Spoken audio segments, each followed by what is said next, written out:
example, an off the wall example. When Beth and I disagree, we have an office of about 8,000 square feet. People know. And then the common phrase going around the office is mom and dad are having a fight.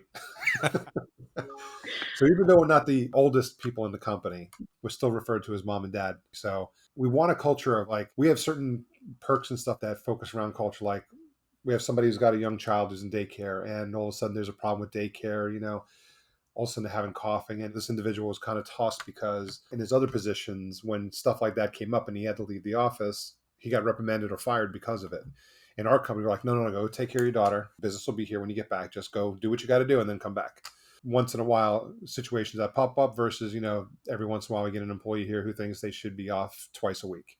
That's a different scenario, right? But we want to basically, like, if it was my child that was sick at daycare, I'm leaving, right?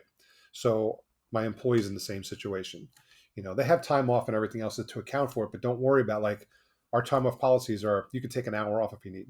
This way, if you had to run to a doctor's appointment, you had to run to go, take care of your child, or you want to go to the parent teacher conference at 3 PM, we account for that. We allow for that. And if they're out of time, let go.